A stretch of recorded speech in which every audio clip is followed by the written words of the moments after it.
Yeah, hi all. I am Rakesh. I'm working as a ETL admin in Vision Infotech from past 3 years. So I'm from Brazil. Okay. And Sriram? Yes, same Ganesh, working as an ETL admin. Okay, got it. Manju? Hi Ganesh, I'm working as a PLSQL developer. Okay. You want to do this course, right? Yes. Srinivas? Hi all, I'm Srinivas. I'm working as an ETL developer. Okay. I'm looking we're trying to migrate into the cloud, so that's why I'm trying to take this course. Okay. Kiran? Yeah, hi, I'm Kiran. So I'm working as a data science developer and data engineer. So I'm like mostly interested to learn more about data engineering part. So that's what I think. Okay. Yeah, Jalaj, you can go ahead. Ganesh. So hello everyone. My name is Chalash, and currently I'm working as a AWS data engineer, and I have 8 years of experience in this industry.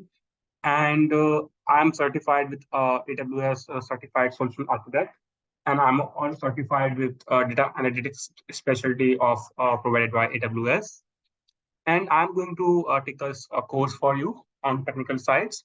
And today we are going to see what is the course content that we are going to cover and some examples of cloud engineering. So we are going to start this course with basics of Python that is kind of a mandatory for us to learn before the movement to cloud engineering. As most of you, when you introduce yourself, you said that you are either on ETL, maybe using some tool, or PS SQL developer. So we will also need to get some hands-on on Pythons also. So we'll start with Python, some string manipulations, reading, writing files, working with Python data frames, and doing some hands-on practices with Python that we will see in the first week of this course. Then we will move on to cloud part of this course, and we are going to start this cloud course with S3. That is our storage service on cloud, basically object level storage service on cloud, where which is mostly used to store the raw data. This has some different storage classes, some different lifecycle rules, some triggering rules. So basically, the all features, use cases of S3, and each and everything we are going to see everything very practically. And we will perform these tasks live in these classes. And I'm going to explain you what are the use cases, how to perform, and how these can be helpful in our data engineering projects. Once we learn about storage services on cloud, then we are going to move on to AWS Lambda. Basically, Lambda is a microprocessing architecture that works on serverless technologies.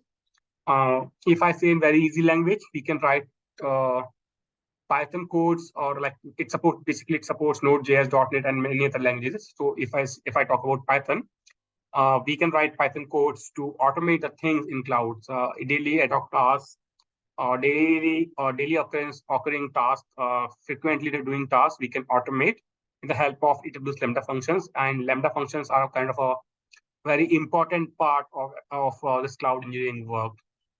So we are going to start with introductions of this, its features, some use cases. This we are going to cover theoretically. Then 2 or 3 Lambda functions we are going to create at the time of Lambda function classes. And we will see its use cases, how to code, how to handle these things. Okay, completely going on hands-on labs. And then few Lambda functions we are going to write later in the course. Those are going to be connected with some different AWS services. Next topic that we are going to cover is gonna be AWS Athena. Athena it's like we can have SQL queries. Okay, we can fire SQL queries on data that we have stored on S3 service, and it is mostly used for the analytical part. we are going to see that how we can create Athena tables using automated way of glue crawlers, how we can query Athena tables, and what kind of use cases it can handle.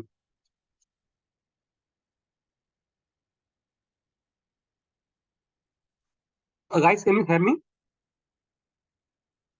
Yes, we can hear you. Yeah, I can hear you. Yeah, so Kashi, maybe you need to rejoin, please. Maybe, or you have to connect with audio. Maybe that's why you're not able to hear me.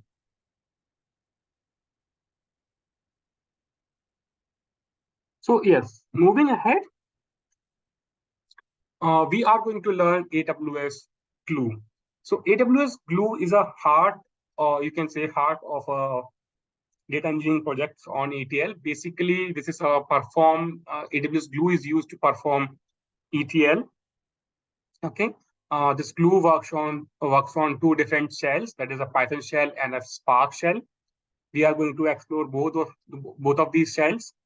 Then it works on Scala and Python. So obviously for this course, we are going to choose Python as a programming language for us. That means we are going to learn ETL with Glue, and also we are going to cover PySpark because we will need PySpark to perform ETL on the cloud.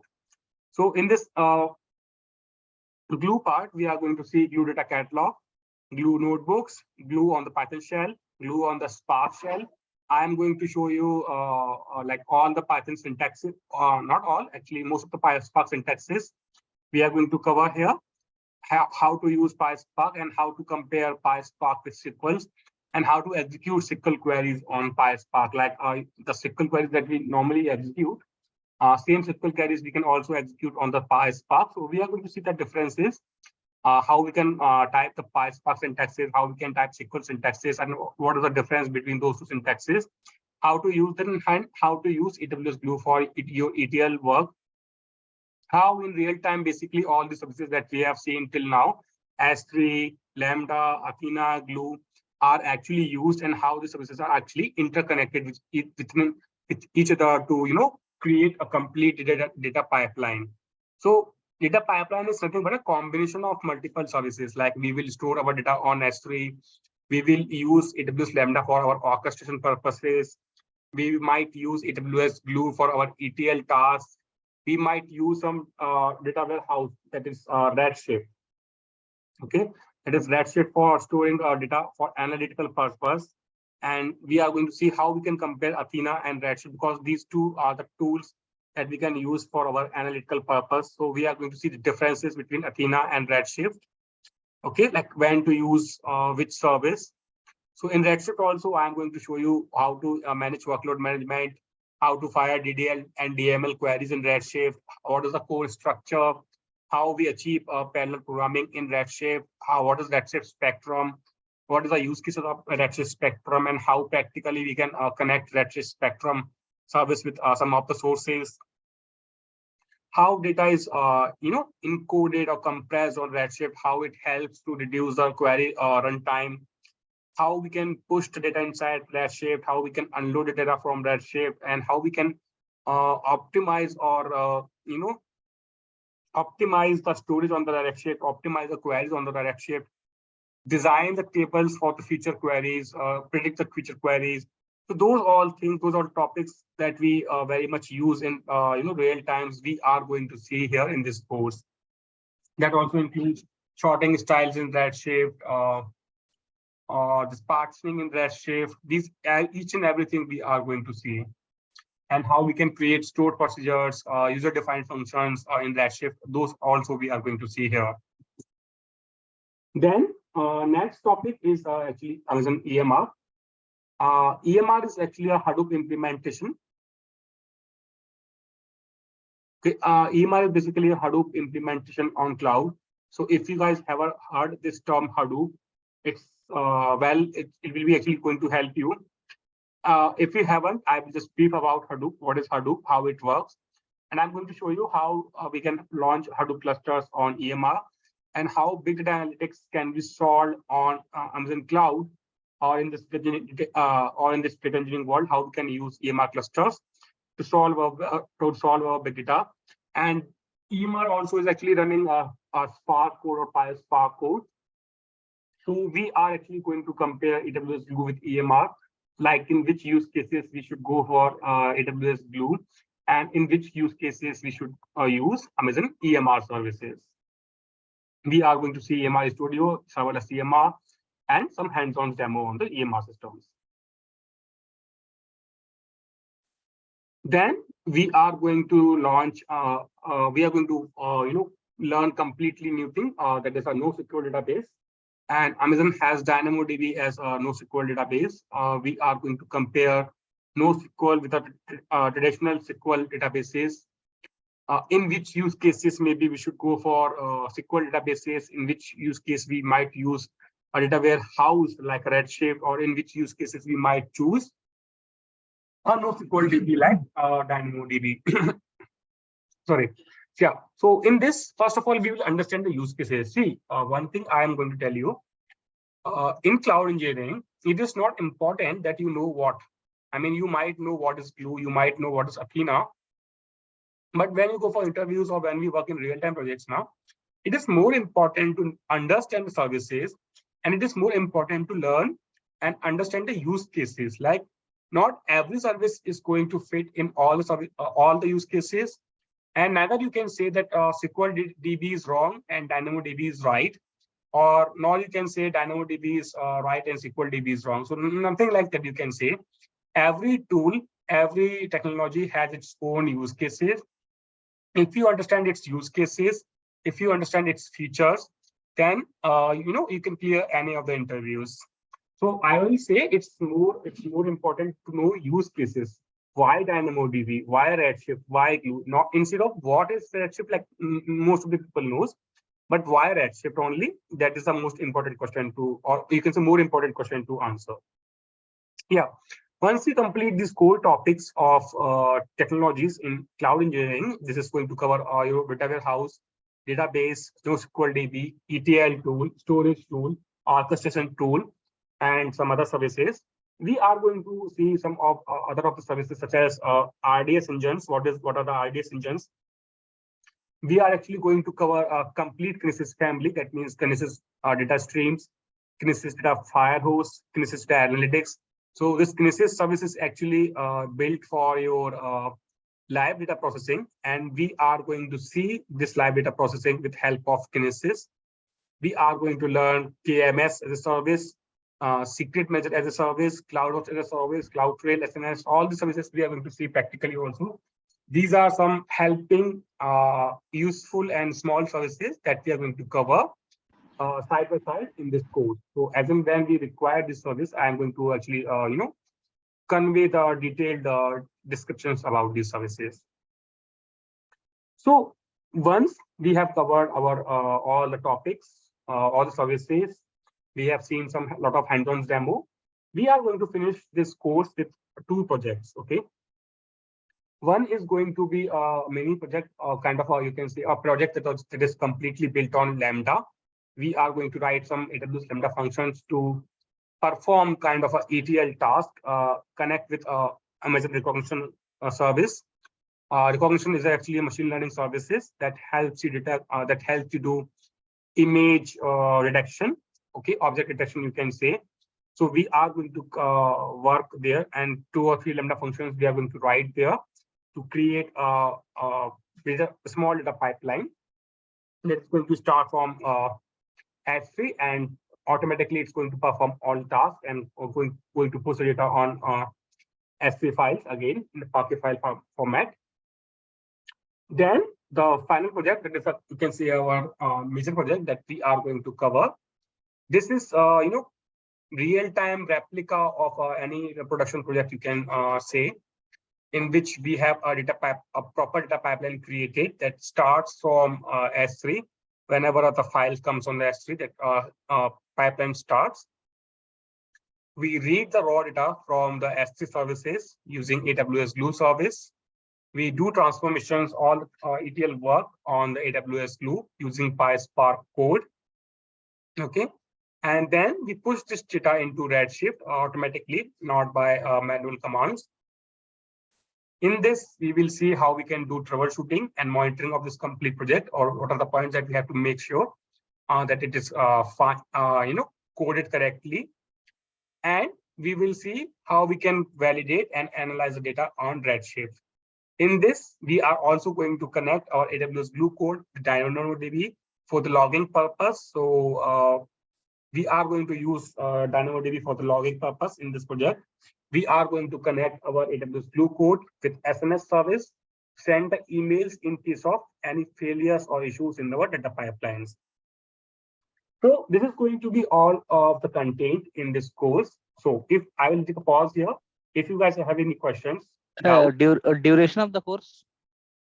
It's actually timing is scheduled to be 6 weeks, but sometimes it's sometimes we discuss a few topics or some questions arise. So you can say 3 or 4 days. Sometimes it might increase also. It will be weekend batch. Mostly it's going to be weekday batch.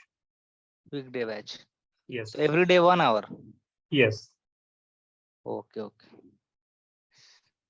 And will it be the same time or a different time? That actually Ganesh can help you. Okay. So you are currently working in AWS data engineering. Yes, exactly.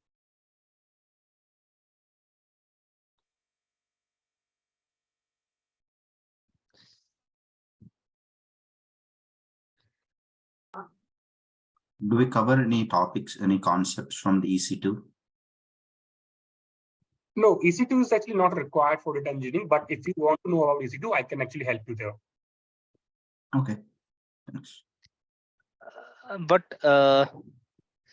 EC2 is the means virtual machine, no? So it's virtual machine. so on demand spot and reserve instances are there. So that is not required, no, for data engineering. See, every project has different approaches or different ways of working. Okay, so that we can actually discuss in detail. But yeah, if you want EC2, I can tell you. But you can say most of the projects do not prefer using EC2 instances for their data engineering work because they have specific services. So EC2 is like a virtual machine. You just get some compute power and memory to be running in cloud. One question here, sir, about the EMR, Elastic Map Reduce. Suppose we create cluster there, and after that we have to copy that master DNS, and then we have to paste in the terminal, or we can write the code in that cloud also, or we have to copy that into the terminal and we have to connect, and then we have to write our code, or we have to use the Spark submit command. No, EMR actually is a completely Hadoop replica. Okay, it basically it's on EC2 only. You can create a cluster. Once you launch the cluster, you can connect with your master node, and then you can submit your Spark commands. So that was I was saying, master node, master DNS one is the, after creating the cluster, one option will come.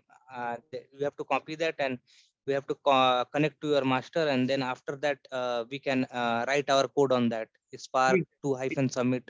Exactly. Yes. S3 Glacier will also cover. Glacier is the archive part. Yes, we can cover. Okay. PySpark is covering. We are covering here PySpark, no? Yes, PySpark we are covering. See, I will tell you frankly. Okay, Spark has two kind of streams. I will say. Personally, I will say that one is you write a PySpark code and you do your ETL work that we are covering. One is we know Spark on the admin side, or we know Spark engine deep from the deep of its very basics of Spark engines. We also know that we are not covering. That something means spilling data on this, configuring Spark clusters. No, that we are not covering because PySpark we are going to cover on AWS Glue. AWS Glue is a managed service. There we have no options to actually configure the PySpark clusters. That is why we are not covering that. If you are looking to work in a on-prem Spark clusters, then you might need it to know these things. But on the cloud engineering, you might only find you are going to be absolutely fine if you know PySpark syntaxes and PySpark approaches that we are going to discuss. Okay. Lambda will be used here, no? To automate our job. Yes, Lambda will be used. Okay. So after that interview, preparation kit will also be provided for this. Yes. See, we can have mock interviews. Okay. That means I can help you. I can help you writing your resumes, helping writing your projects. Actually, I suggest, instead of copying my project or somebody else's project into your resume, just try to convert your own project into cloud engineering work. Okay. And then have a mock interview and just, fix your resumes and have mock interviews and do practice. Okay, okay. Means same pipeline we can source, target, all this stuff we can take, but we will try to use our own data set for that. No. Yes. See, yes. One thing very important, I will say, the funnel project that we are going to do, it's a replica of our actual production project. Okay. I won't say which company or what, all those things. Obviously, data is not as the production data has. Like we have 100 tables there. We are going to do this demo on one table only. But if you understand the approach, if you understand the code, you can do it for 100 tables. Okay. It's just the application you have to do for 100 tables. That's it. Data wise, we are not going to be any close to production data, but approach wise, code wise, project knowledge wise, interview purpose wise, we are going to be. Timing of the class will be in the evening or the morning. That may be Ganesh, because Ganesh has to talk to with you all, decide a mutual timing, and then start the batch. See, guys, my part of work in this class is technical side, helping you, giving these lectures, helping you with interviews, interview questions, document preparations, resume preparations, suggesting you projects, okay, that we can discuss, that you guys can discuss with me, timing, fees, and all this help and referring into companies, that is completely with Ganesh. Yeah, if you have any technical questions, you can ask him. So the other part, I'll talk to you personally, one by one. Okay, okay. And here one question here. Suppose a requirement is for a Spark using Scala. So we can use that. Means here it will be covered or not? Slide or No, see, Scala is not covered, okay. But if you understand Python, if you understand Spark, and then it's not a big deal to convert yourself from a PySpark developer to Scala Spark developer. And I'll say 60 to 70% of projects, or most of the projects I will say, are on PySpark instead of Scala Spark. Scala Spark. Oh, means people nowadays more using PySpark only. Yes, exactly. So and the cloud, one question I have, one doubt I am having for a long time about the AWS and the Azure side. So which one, if any one we can do, it will be good, or means Azure, people are saying many that Azure is making up the market. So that is very confusing for any data engineer. Okay. I always say this very simple example. Cloud engineering is like driving a car. Okay. If you understand the concept of clutch, gear, brake, accelerator, this concept is actually used in every car. Okay. Now the features, the performance, the looks are different. Yes. So the same thing actually is happening in the AWS. So if I just take this PPT from start, Python is everywhere. Python is same. Okay. We have so here Python, what once go to the Python module, sir. Methods introduction means list tuple dictionary set, all this collection functions will be covered. Exactly. Working with files, data frames means pandas will be covered. What exactly? Oh, okay. One mini project will be there, no? Yeah, not a main kind of project. Okay, but all the hands-on codes and some assignments I will give you. Okay. So see, about your question to AWS versus Azure, we have S3 here. Azure call the same service. AWS Gen 2. Yeah, AWS Gen 2. We have or Azure Blob also we can use, but mostly people are using AWS Gen 2. It's actually the same thing. Blob, or if you call it Blob, or if you call it AWS Gen 2. That's the Azure call the service Azure functions. We have Athena. They have SQL DB. They have ADF, Azure Data Factory, and also the Azure Databricks. We have Redshift. They have Synapse. Here we have EMR. They call the same service SD Insight clusters.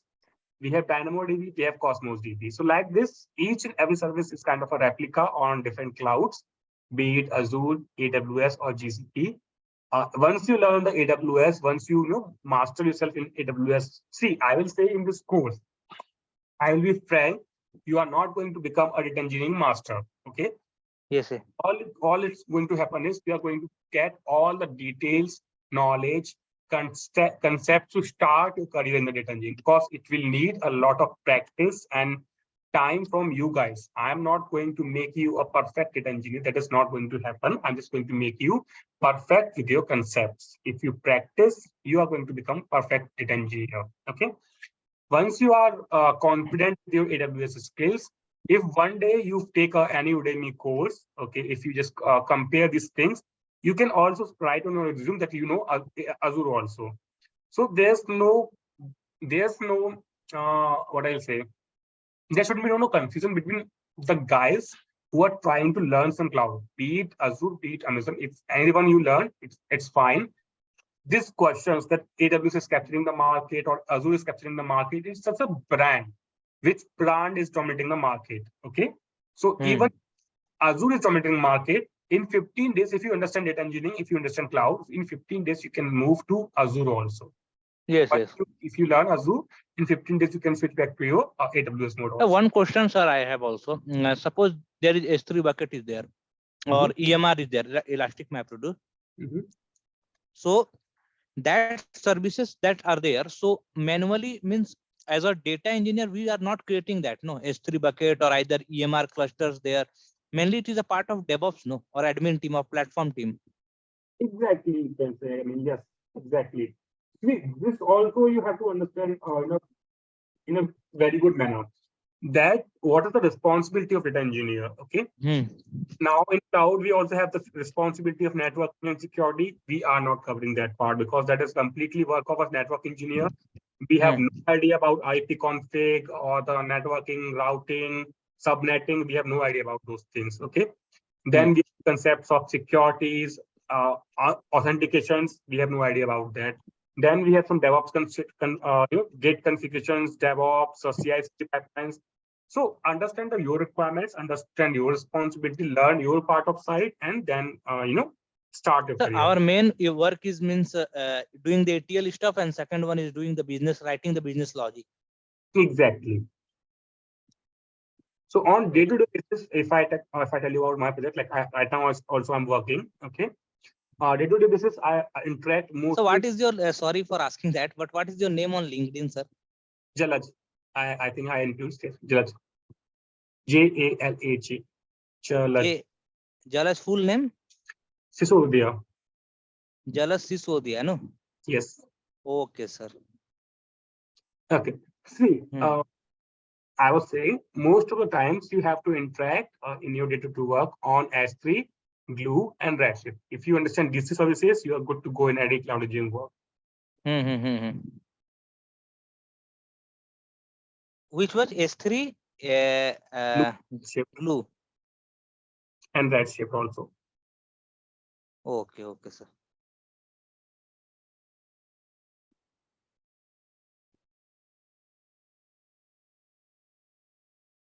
So in 42 days, it will be completed, no?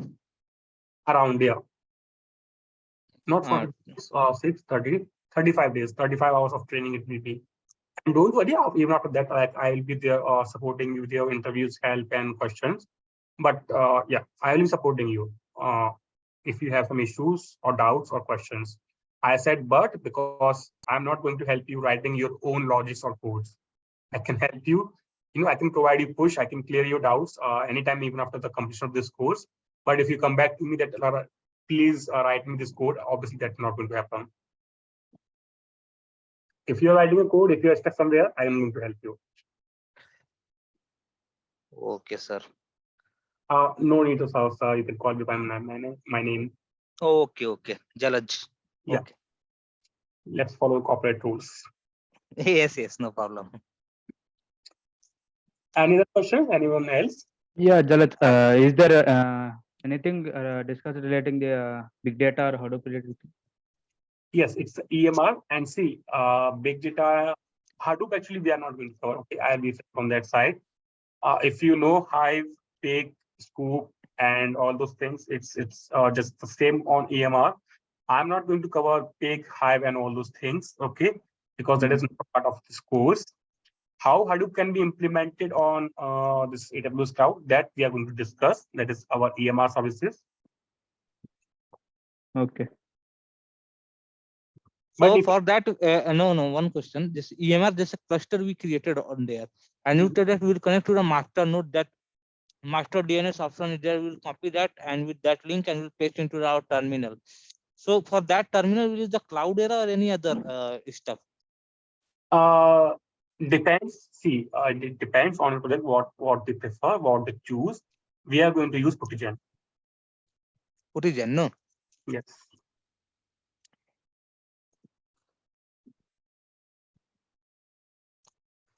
Yes. You were asking about Hadoop and EMR. So yeah, can you please elaborate your question more? And see, guys, one thing I will tell you: if you are looking to switch your career from ETL, I don't know which tools you're using. No need to learn each and everything, okay? Because we have more than thousands of tools and technologies in cloud engineering right now, or in engineering.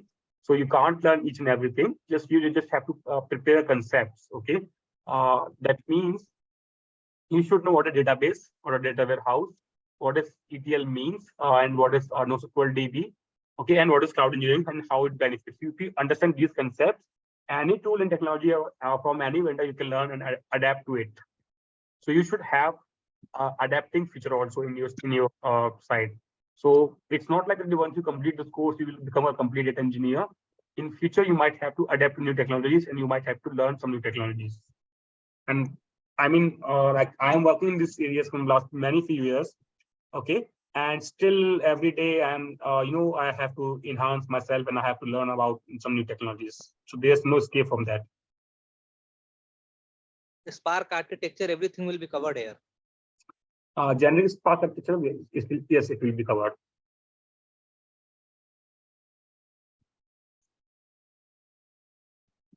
So regarding Python, like how much extent you will be covering? Actually, it will be good.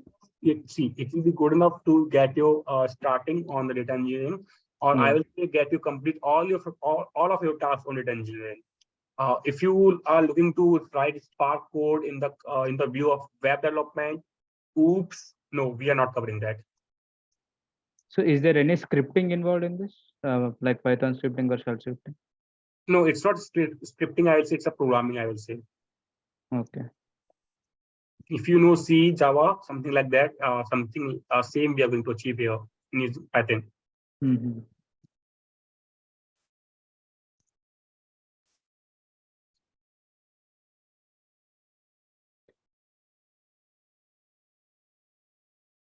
Course.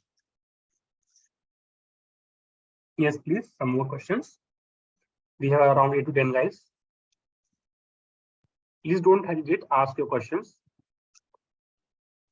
Sriram, Srinivas, Manju, any questions? No, I'm good for now. Okay. No, Ganesh. No, Ganesh. So that also we will be finally we will be creating the pipelines, right? So from can you explain like a basic example from where to where we'll be creating a pipeline? Or we are going to create a data pipeline starting from the S3 buckets where our raw data will be stayed. So our base data will be from S3 only. Yes, we will use AWS Lambda to trigger our pipeline. Okay, that is going to start our AWS Glue job. AWS Glue job is going to read the data, do some transformations, perform some operations, joins, grouping, and whatever I will design, and convert the data into a Parquet file format and put the data on S3 again, and automatically move the data into AWS Redshift for our analytical part. So our end tool is going to be AWS Redshift. And sir, Jalash, AWS Redshift, there we will use a SQL query to manipulate our EA or do analysis on, or we will use the PySpark there. No, it's the SQL queries we can write on Redshift. So if suppose if there is means the PySpark or a code mainly are done on the EMR, no? It's on Glue. We are going to use AWS Glue. Oh. So EMR we are not using it, means we'll learn that, but we will not use so much. No. No, we won't. So I'm going to introduce you EMR. What is EMR? The use cases, how to configure, okay, and how to connect with EMR, what capability it has that we are going to discuss. But yes, as I mentioned, this is not a Hadoop course, so we are not going to go inside deeply inside the Hive, Pig, and all those things. This is not used nowadays, no? No, it's not actually not used.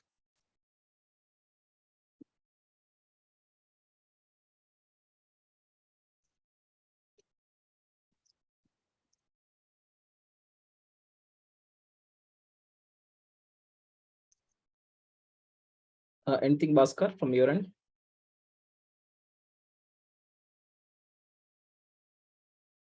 No, Ganesh. Okay. Fine. Then, if you don't have questions, we can wrap up now. Or if you have any questions from anyone, you can ask him. Yeah, I mean, let's wait for 2 minutes. Let them think. Okay.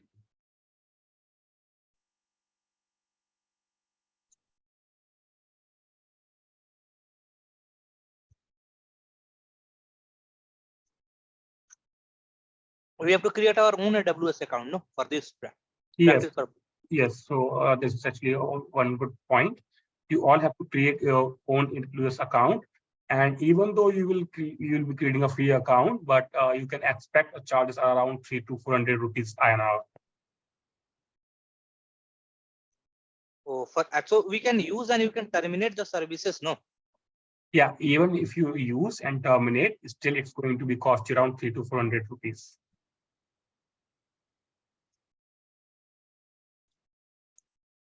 For S3, there is no cost. Understand is that we are going to use many of the services. Not all services are completely free. That is the reason I'm saying that at the end of this course, after 6 weeks, you can expect a charges of 300 to 400 rupees. Not so after doing entire practice. entire practice. Yes, entire practice. I am saying it can be completed in 300 to 400 rupees. If you miss out or if you do more, then obviously bill is going to be more. But sufficient enough practice and hands-on we can achieve in 300 to 400 rupees for the complete The course. 2 questions I have, sir. Mm-hmm. What is the difference between Redshift and a Snowflake? And number 2 is the S3 and HDFS. See, Redshift and Snowflake are competitors. So it's same competition like Hyundai has with the Tata cars. Concept-wise, there's no difference. Some features are better in Snowflake. Some features are better in Redshift. Okay. S3 is object-level storage service, and that can connect with most of the sources or the processing engines. Okay. HDFS is specifically designed for the Hadoop clusters. But one main I heard that S3 mainly what happens is that in S3 if you terminate the cluster, then your data will not be lost. Like suppose your data Wait here. There's no cluster in S3. The cluster that you're talking is the EMR cluster. Yes, yes, EMR only. I am saying that if you see what's happening right now, actually you're focusing on maybe you are working also in EMR. So you cloud on the cloud from the point of view of EMR only.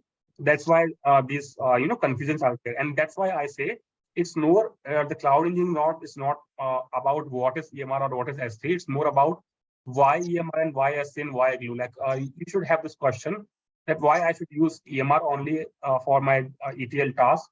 Why not Glue? Or why I should use AWS Glue? Why not EMR? So once you start answering these questions yourself now, you will be becoming. In our project, we are using S3 and EMR.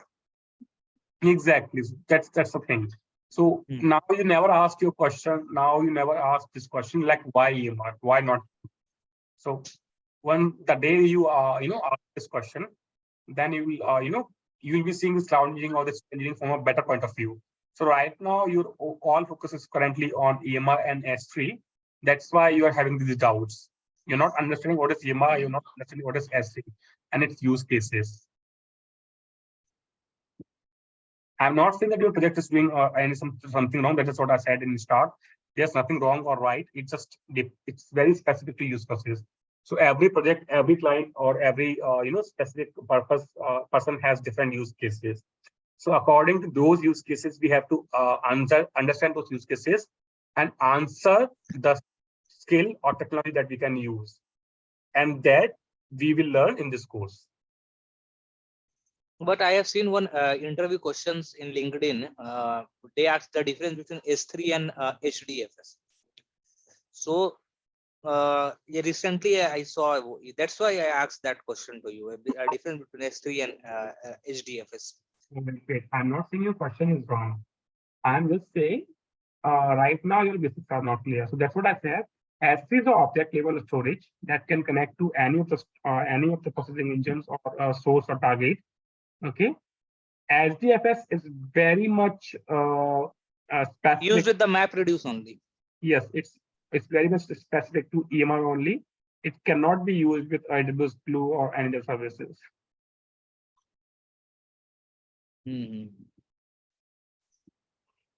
Okay, thank you.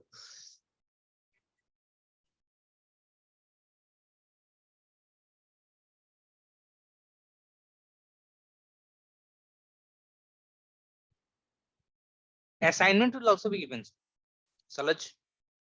Yeah. I mean, nobody's assignment I can give you.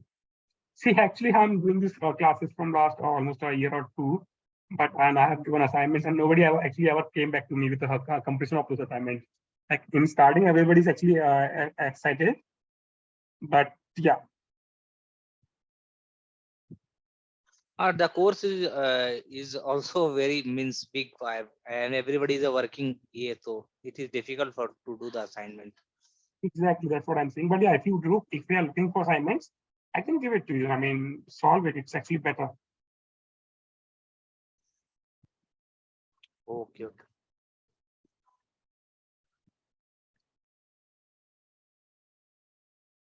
So Jalaj, as a data engineer, we will be creating the pipelines and we will be configuring each and everything, right? From source to target, we will be making sure that as a data engineer, data goes from source to target, right? Exactly. Apart from that, is there any other responsibilities for a data engineer? No, responsibility wise, you can say, first of all, you should understand the data, what you're trying to achieve with that particular data. Okay. And according to that, we might see there are two ways of working. I will tell you. There are two ways of working. One is your customer or your client or your manager or your team lead, like whoever you are reporting to. Okay, is coming back to you and is saying, write me this code on this tool. Okay, write me AWS code or write me AWS Lambda code or something like that. And second way of working is might be you are working on consulting. Okay, consulting is real consulting, not a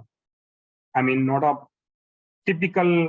Okay, I won't say that. I won't say those companies' name, but not a typical companies where you just work as consultant, but nobody's asking your opinion. Okay. But if you work in a typical consulting roles where you actually client is coming back to you and he's saying, okay, that I have this data, some business is generating this data, and I want to achieve this particular result with this data, how I can proceed ahead. So now you have to ask him first questions, understand his business requirements, and then suggest him some technologies. Maybe we can maybe you can create a pipeline using AWS Glue, or maybe you can use a pipeline using EMR systems. Maybe we can avoid all these things, and maybe we can just do some stuff with Redshift only, or with Athena only, or with DynamoDB only, or maybe Kinesis. So depending on the client requirements, we have to answer or suggest some things to him. So in first way, obviously you don't have to do any brainstorming or no R&D is required. Directly some requirement will be going to you, and you just have to develop the code for that. And in the second one, you might have to discuss, do some R&D, and then write the code. And obviously, if you can get yourself the second way of working, you're going to learn more. Your work will be more visual. Hmm. So, I have a small question over here. Like, if the data is in on-prem database, and if we want to transfer that to our Redshift Target database, so will that works in our case as a cloud data engineer? How we will be? Yes, that works. So that might have, like, right now in this course, we are not covering migration or strategies. But if I discuss about those things, there are ways of migrating this data. No, it's Depending not on- like migrating. Can we connect our AWS services with on-prem services? Yes, we can definitely. Okay. So we have to use their AWS Glue to take the data from our On-prem. own. Okay. No, it's not necessary that we use AWS Glue. Again, depending on your data size, your data criticality level, that means your security level, your budget, your approach, what is your final target. Depending on that, we might use tools. We might go for third-party tools. We might use AWS tools. We might do some, there could be tens of approaches that we can use for migrating data also. So it's not AWS Glue. Yes, there are multiple tools.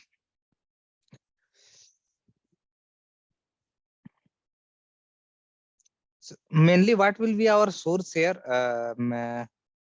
All the three sources will consider as a use case: structured, semi-structured, unstructured. So it's S3, and S3 is mostly semi-structured or unstructured. Okay.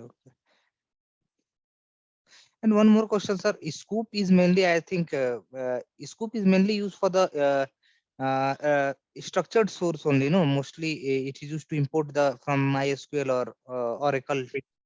Scoop is something specific to Hadoop services. Hadoop we are not covering here. Okay. Scoop is actually not a part of AWS cloud.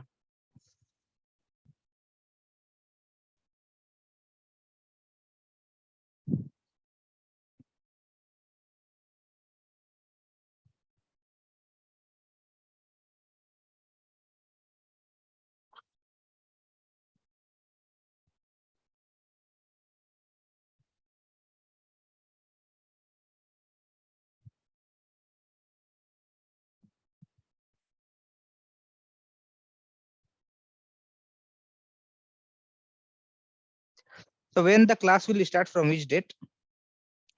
This question you can ask to Ganesh. Ganesh. Okay. Yeah. Prem, I'll confirm you tomorrow. So mostly we'll start from the coming Wednesday. Some working on timings. So some asking for the evening and some they're asking for the morning. So Evening will be good, I think. yeah, that's what, like some they're asking for the evening and some they're asking for morning. So let me figure out. Let me talk to like each one of you personally, and I'll make the timings accordingly. Because right now one batch is going on for us in the morning. One migration batch is going on, so I have to like settle the things. So give me a day. Tomorrow I'll call you personally and each one of you, and then I'll confirm the timings.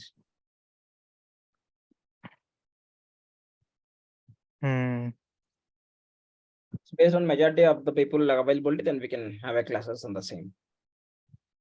But for sure, it's going to start from like Wednesday. So Ganesh will be having the recording sessions, right? If we Yeah, miss the you'll be getting PPTs. What are the PPTs is showing? You'll be getting each PPTs, materials, assignments, and recordings and everything. Lifetime access will be there, or is there any duration? Ganesh? See, I'll give you drive access. So as soon as you complete the course, then you can download each and every videos the same day. And also you can also download from like individually. You don't have to wait for till my updation. So anyways, I'll be sharing the videos. And also like the WhatsApp group remains open. So whenever you have questions, even after completion of the course also, if you have any questions, you can ask him anytime. We are not like closing the WhatsApp group immediately. It will be there for a long time. And videos, I'll share you the drive access. So you can download each and every day, or else you can download directly from the Skype. We can have a classes through the Skype daily. So you can directly download from there. If not, like you can go through my drive. But as soon as you complete the course, so try to download each and every video on the same day. Drive access will be there lifetime, but still, if there is any emergency, I may remove the access. But before removing the access, I'll definitely make you inform. Okay.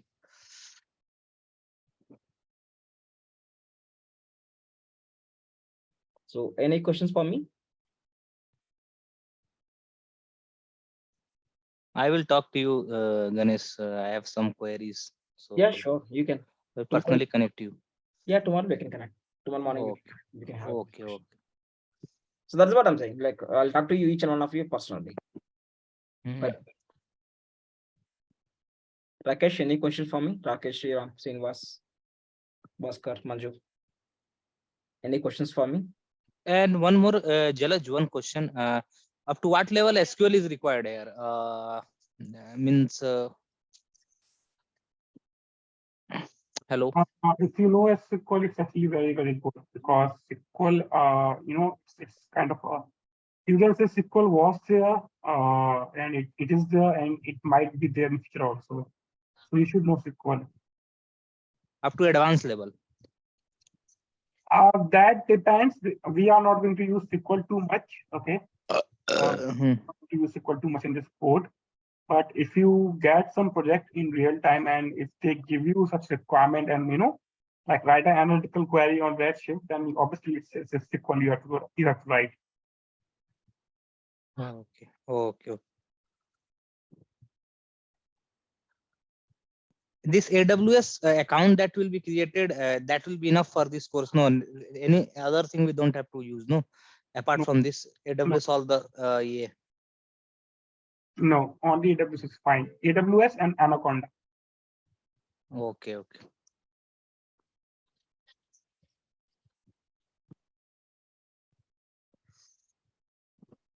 Okay. Thank you, Jalaj. Thank you.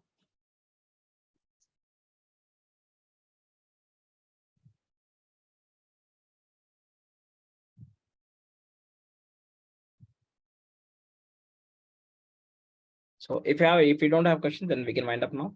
So let's connect personally then. Thank you. Thank you. Thank everyone. you. Thank you.